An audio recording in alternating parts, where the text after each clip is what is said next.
Capítulo 42. El fin del conflicto. La historia de una batalla que nunca se lleva a cabo. El último intento de Satanás por la supremacía. Luego el hermoso cielo, que para el pueblo de Dios, es preparado. La historia del fin del pecado y de la vida en la tierra nueva. Al fin de los 1000 años, Cristo regresa otra vez a la tierra. Le acompaña la hueste de los redimidos, y le sigue una comitiva de ángeles. Al descender en majestad aterradora, manda a los muertos impíos que resuciten para recibir su condenación. Se levanta su gran ejército, innumerable como la arena del mar. Qué contraste entre ellos, y los que resucitaron en la primera resurrección. Los justos estaban revestidos de juventud y belleza inmortales. Los impíos llevan las huellas de la enfermedad y de la muerte. Todas las miradas de esa inmensa multitud se vuelven para contemplar la gloria del Hijo de Dios. A una voz, las huestes de los impíos exclaman: Bendito el que viene en el nombre del Señor. No es el amor a Jesús lo que les inspira esta exclamación, sino que el poder de la verdad arranca esas palabras de sus labios. Los impíos salen de sus tumbas tales como a ellas bajaron, con la misma enemistad hacia Cristo y el mismo espíritu de rebelión. No disponen de un nuevo tiempo de gracia para remediar los defectos de su vida pasada, pues de nada les serviría. Toda una vida de pecado no ablandó sus corazones. De serles concedido un segundo tiempo de gracia, lo emplearían como el primero, eludiendo las exigencias de Dios e incitándose a la rebelión contra Él. Cristo baja sobre el monte de los Olivos, de donde ascendió después de su resurrección, y donde los ángeles repitieron la promesa de su regreso. La nueva Jerusalén, descendiendo del cielo en su deslumbrante esplendor, se asienta en el lugar purificado y preparado para recibirla, y Cristo, su pueblo y los ángeles, entran en la santa ciudad. Entonces, Satanás se prepara para la última tremenda lucha por la supremacía. Mientras estaba despojado de su poder, e imposibilitado para hacer su obra de engaño, el príncipe del mal se sentía abatido y desgraciado. Pero cuando resucitan los impíos y ve las grandes multitudes que tiene al lado suyo, sus esperanzas reviven y resuelve no rendirse en el gran conflicto. Alistará bajo su bandera a todos los ejércitos de los perdidos, y por medio de ellos, tratará de ejecutar sus planes. Los impíos son sus cautivos. Al rechazar a Cristo aceptaron la autoridad del jefe de los rebeldes. Están listos para aceptar sus sugestiones y ejecutar sus órdenes. No obstante, fiel a su antigua astucia, no se da por Satanás. Pretende ser el príncipe que tiene derecho a la posesión de la tierra, y cuya herencia le ha sido arrebatada injustamente. Se presenta ante sus súbditos engañados como redentor, asegurándoles que su poder los ha sacado de sus tumbas, y que está a punto de librarlos de la más cruel tiranía. Habiendo desaparecido Cristo, Satanás obra milagros para sostener sus pretensiones. Fortalece a los débiles y a todos les infunde su propio espíritu y energía. Propone dirigirlos contra el real de los santos y tomar posesión de la ciudad de Dios. En un arrebato belicoso, señala los innumerables millones que han sido resucitados de entre los muertos, y declara que como jefe de ellos es muy capaz de destruir la ciudad, y recuperar su trono y su reino. Entre aquella inmensa muchedumbre, se cuentan numerosos representantes de la raza longeva que existía antes del diluvio, hombres de estatura elevada, y de capacidad intelectual gigantesca, que habiendo cedido al dominio de los ángeles caídos, consagraron toda su habilidad y todos sus conocimientos a la exaltación de sí mismos. Hombres cuyas obras artísticas maravillosas hicieron que el mundo idolatrase su genio, pero cuya crueldad y malos ardides mancillaron la tierra, y borraron la imagen de Dios, de suerte que el Creador los hubo de raer de la superficie de la tierra. Allí hay reyes y generales que conquistaron naciones, hombres valientes que nunca perdieron una batalla, guerreros soberbios y ambiciosos cuya venida hacía temblar reinos. La muerte no los cambió. Al salir de la tumba, reasumen el curso de sus pensamientos en el punto mismo en que lo dejaran. Se levantan animados por el mismo deseo de conquista, que los dominaba cuando cayeron. Satanás consulta con sus ángeles, y luego con esos reyes, conquistadores y hombres poderosos. Considera la fuerza y el número de los suyos, y declaran que el ejército que está dentro de la ciudad es pequeño, comparado con el de ellos, y que se lo puede vencer. Preparan sus planes para apoderarse de las riquezas y gloria de la Nueva Jerusalén. En el acto, todos se disponen para la batalla. Hábiles artífices fabrican armas de guerra. Renombrados caudillos organizan en compañías y divisiones las muchedumbres de guerreros. Al fin se da la orden de marcha, y las huestes innumerables se ponen en movimiento. Entonces Cristo reaparece a la vista de sus enemigos. Muy por encima de la ciudad, sobre un fundamento de oro bruñido, hay un trono alto y encumbrado. En el trono está sentado el Hijo de Dios, y en torno suyo están los súbditos de su reino. Ningún lenguaje, ninguna pluma, pueden expresar ni describir el poder y la majestad de Cristo. La gloria del Padre Eterno envuelve a su Hijo. El esplendor de su presencia llena la ciudad de Dios, rebosando más allá de las puertas, e inundando toda la tierra con su brillo. Inmediatos al trono, se encuentran los que fueron alguna vez celosos en la causa de Satanás, pero que cual tizones arrancados del fuego, siguieron luego a su Salvador con profunda e intensa devoción. Vienen después los que perfeccionaron su carácter cristiano en medio de la mentira y de la incredulidad, los que honraron la ley de Dios cuando el mundo cristiano la declaró abolida, y los millones de todas las edades que fueron martirizados por su fe. Y más allá, está la grande muchedumbre, que nadie podía contar, de entre todas las naciones, y las tribus, y los pueblos, y las lenguas, de pie ante el trono y delante del Cordero, revestidos de ropas blancas, y teniendo palmas en sus manos. Apocalipsis capítulo 7 versículo 9. Su lucha terminó, ganaron la victoria. Disputaron el premio de la carrera, y lo alcanzaron. Al verlos redimidos el poder y la malignidad de Satanás, han comprendido, como nunca antes, que ningún poder fuera del de Cristo habría podido hacerlos vencedores. Entre toda esa muchedumbre ni uno se atribuye a sí mismo la salvación, como si hubiese prevalecido con su propio poder y su bondad. En presencia de los habitantes de la tierra y del cielo reunidos, se efectúa la coronación final del Hijo de Dios.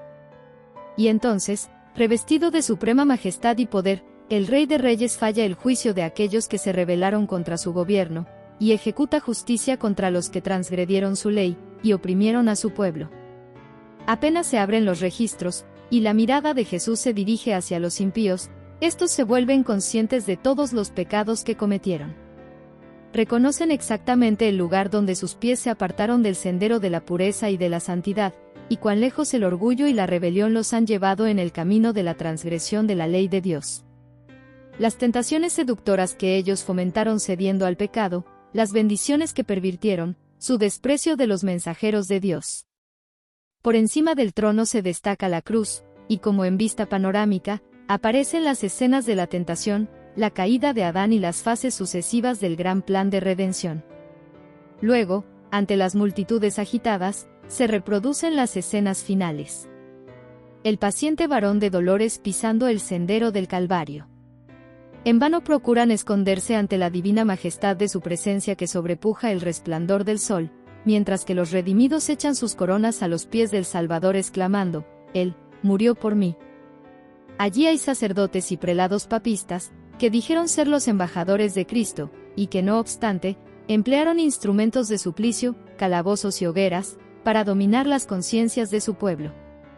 Allí están los orgullosos pontífices que se ensalzaron por encima de Dios, y que pretendieron alterar la ley del Altísimo. Aquellos así llamados padres de la Iglesia tienen que rendir a Dios una cuenta de la que bien quisieran librarse. Demasiado tarde ven que el Omnisciente es celoso de su ley, y que no tendrá por inocente al culpable de violarla. Comprenden entonces que Cristo identifica sus intereses con los de su pueblo perseguido. Todos los impíos del mundo están de pie ante el tribunal de Dios, acusados de alta traición contra el gobierno del cielo. No hay quien sostenga ni defienda la causa de ellos, no tienen disculpa, y se pronuncia contra ellos la sentencia de la muerte eterna. Es entonces evidente para todos, que el salario del pecado no es la noble independencia y la vida eterna, sino la esclavitud, la ruina y la muerte. Los impíos ven lo que perdieron con su vida de rebeldía. Despreciaron el maravilloso don de eterna gloria cuando les fue ofrecido, pero cuán deseable no les parece ahora. Todo eso, exclama el alma perdida, yo habría podido poseerlo, pero preferí rechazarlo.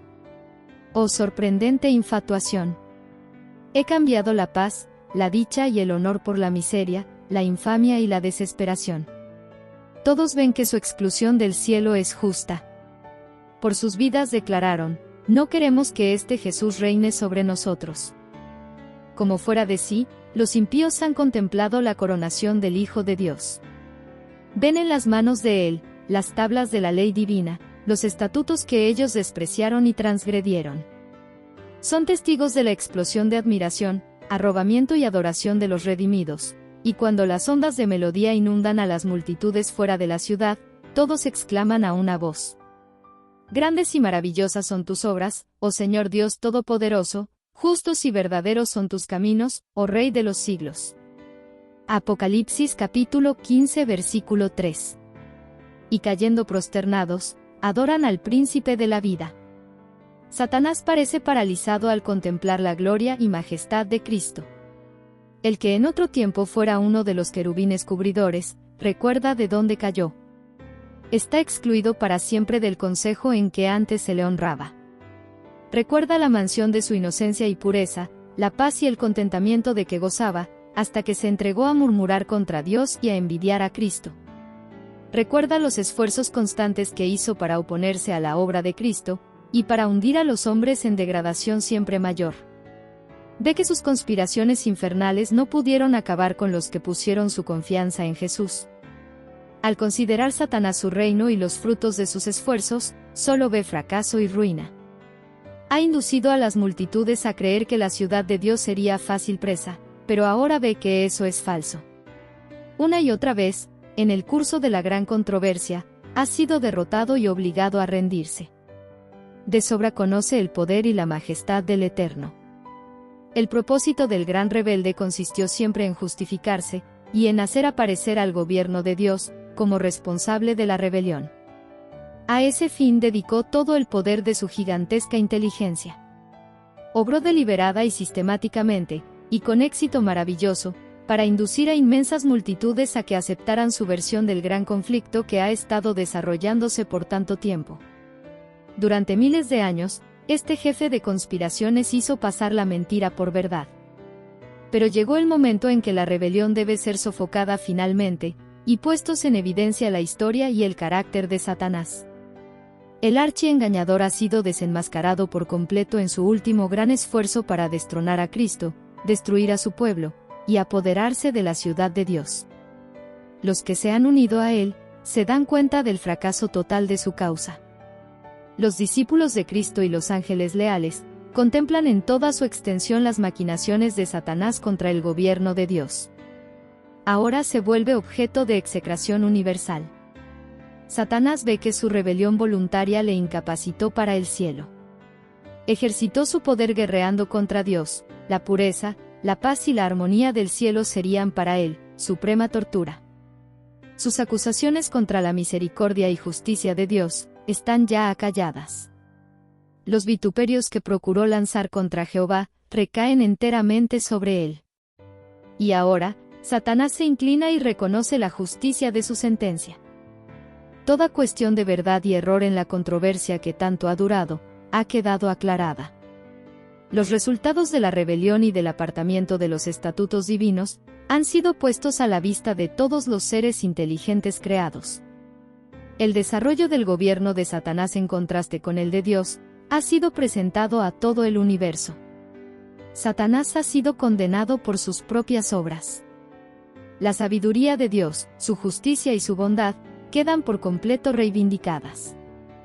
Queda también comprobado que todos sus actos en el gran conflicto, fueron ejecutados de acuerdo con el bien eterno de su pueblo, y el bien de todos los mundos que creó. Todas tus obras alabarán, oh Jehová, y tus piadosos siervos te bendecirán. Salmos capítulo 145 versículo 10. La historia del pecado, atestiguará durante toda la eternidad que con la existencia de la ley de Dios, se vincula la dicha de todos los seres creados por él. En vista de todos los hechos del gran conflicto, todo el universo, tanto los justos como los rebeldes, declaran al unísono: justos y verdaderos son tus caminos, oh Rey de los siglos. Ha llegado la hora en que Cristo ocupa el puesto a que tiene derecho, y es exaltado sobre los principados y potestades, y sobre todo nombre que se nombra. Con voz que llega hasta las multitudes reunidas de los justos y de los impíos, exclama: contemplad el rescate de mi sangre. Por esto sufrí, por estos morí, para que pudiesen permanecer en mi presencia a través de las edades eternas.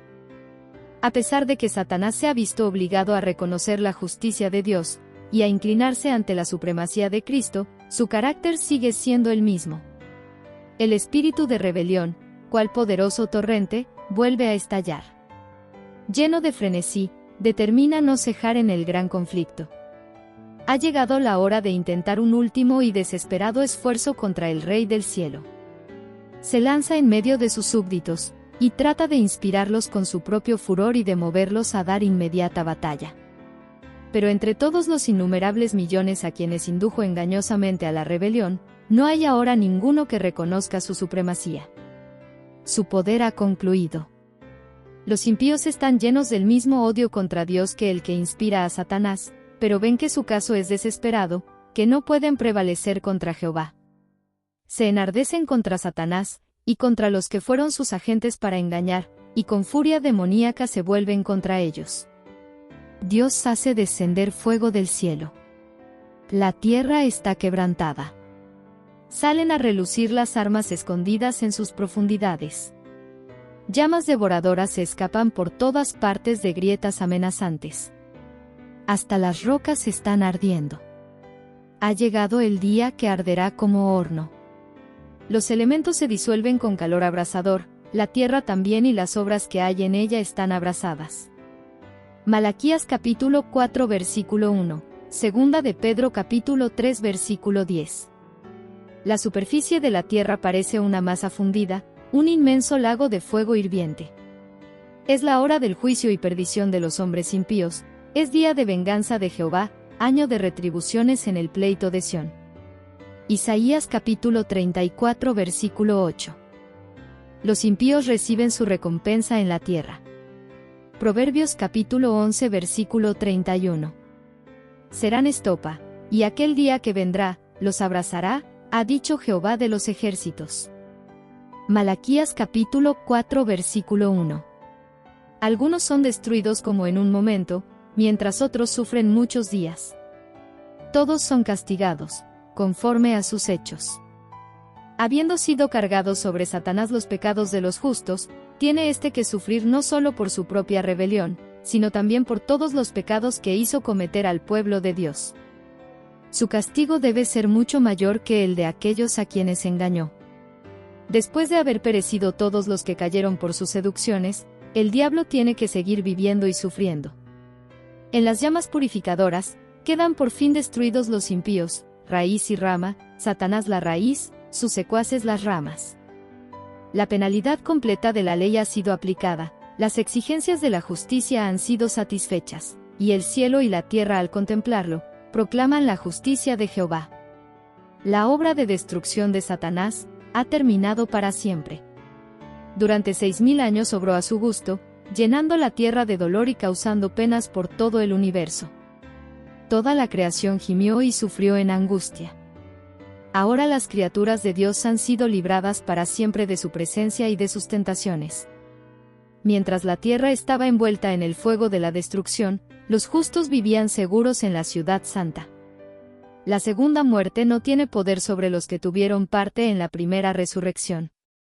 Mientras Dios es para los impíos un fuego devorador, es para su pueblo un sol y un escudo. Apocalipsis capítulo 20 versículo 6, Salmos capítulo 84 versículo 11. El fuego que consume a los impíos purifica la tierra.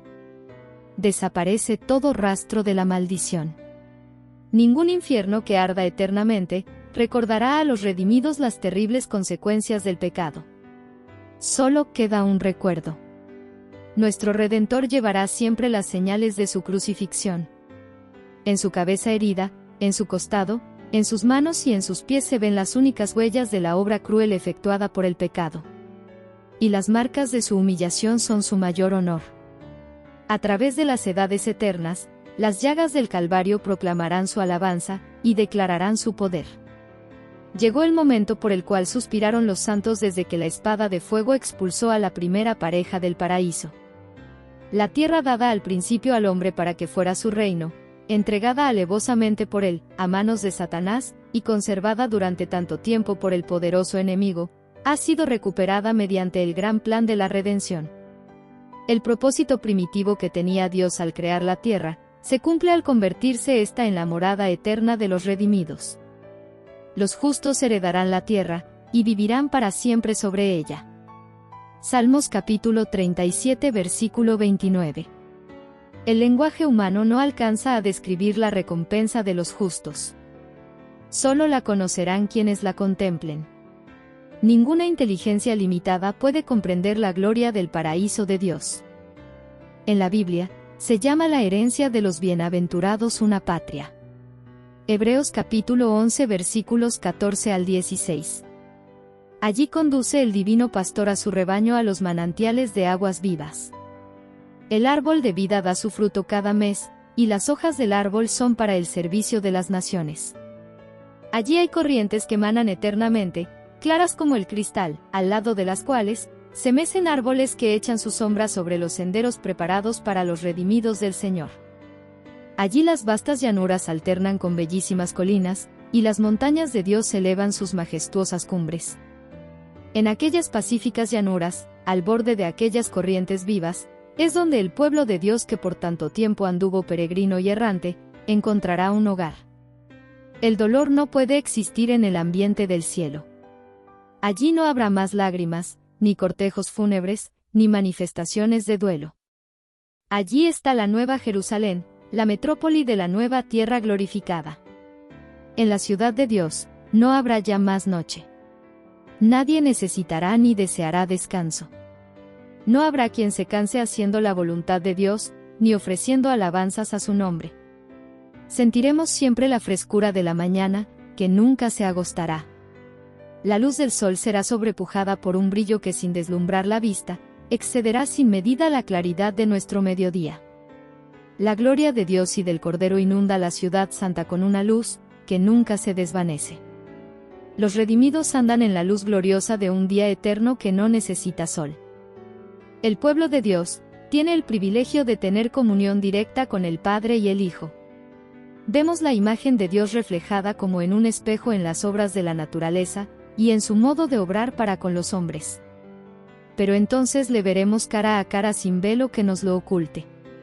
Estaremos en su presencia, y contemplaremos la gloria de su rostro. Allí los redimidos conocerán cómo son conocidos. Los sentimientos de amor y simpatía que el mismo Dios implantó en el alma, se desahogarán del modo más completo y más dulce. El trato puro con seres santos, la vida social y armoniosa con los ángeles bienaventurados, y con los fieles de todas las edades que lavaron sus vestiduras y las emblanquecieron en la sangre del Cordero, los lazos sagrados que unen a toda la familia en los cielos, y en la tierra, Efesios capítulo 3 versículo 15. Todo eso constituye la dicha de los redimidos. Allí intelectos inmortales, contemplarán con eterno deleite las maravillas del poder creador, los misterios del amor redentor. Allí no habrá enemigo cruel y engañador para tentar a que se olvide a Dios. Toda facultad será desarrollada, toda capacidad aumentada. La adquisición de conocimientos no cansará la inteligencia ni agotará las energías. Las mayores empresas podrán llevarse a cabo, satisfacerse las aspiraciones más sublimes, realizarse las más encumbradas ambiciones, y sin embargo surgirán nuevas alturas que superar, nuevas maravillas que admirar, nuevas verdades que comprender, nuevos objetos que agucen las facultades del espíritu, del alma y del cuerpo. Todos los tesoros del universo se ofrecerán al estudio de los redimidos de Dios. Libres de las cadenas de la mortalidad, se lanzan en incansable vuelo hacia los lejanos mundos, mundos a los cuales el espectáculo de las miserias humanas causaba estremecimientos de dolor, y que entonaban cantos de alegría al tener noticia de un alma redimida. Con indescriptible dicha, los hijos de la tierra participan del gozo y de la sabiduría de los seres que no cayeron. comparten los tesoros de conocimientos e inteligencia adquiridos durante siglos y siglos en la contemplación de las obras de Dios. Con visión clara, consideran la magnificencia de la creación, soles y estrellas y sistemas planetarios que en el orden a ellos asignado, circuyen el trono de la divinidad. El nombre del Creador se encuentra escrito en todas las cosas, desde las más pequeñas hasta las más grandes, y en todas ellas se ostenta la riqueza de su poder. Y a medida que los años de la eternidad transcurran, traerán consigo revelaciones más ricas y aún más gloriosas respecto de Dios y de Cristo. Así como el conocimiento es progresivo, así también el amor, la reverencia y la dicha irán en aumento. Cuanto más sepan los hombres acerca de Dios, tanto más admirarán su carácter. A medida que Jesús les descubra la riqueza de la redención, y los hechos asombrosos del gran conflicto con Satanás, los corazones de los redimidos se estremecerán con gratitud siempre más ferviente, y con arrebatadora alegría tocarán sus arpas de oro. Y miríadas y millares de voces, se unirán para engrosar el potente coro de alabanza. El gran conflicto ha terminado. Ya no hay más pecado ni pecadores. Todo el universo está purificado. La misma pulsación de armonía y de gozo late en toda la creación. De aquel que todo lo creó, manan vida, luz y contentamiento por toda la extensión del espacio infinito. Desde el átomo más imperceptible hasta el mundo más vasto, todas las cosas animadas e inanimadas, declaran en su belleza sin mácula y en júbilo perfecto, que Dios es amor. El que da testimonio de estas cosas, dice: ciertamente vengo en breve. Amén, sea así. Ven, Señor Jesús. Apocalipsis capítulo 22 versículos 20 y 21. White Elena G. 1913 El fin del conflicto, resumen, la gran controversia 1999 de la página 781 a la 798.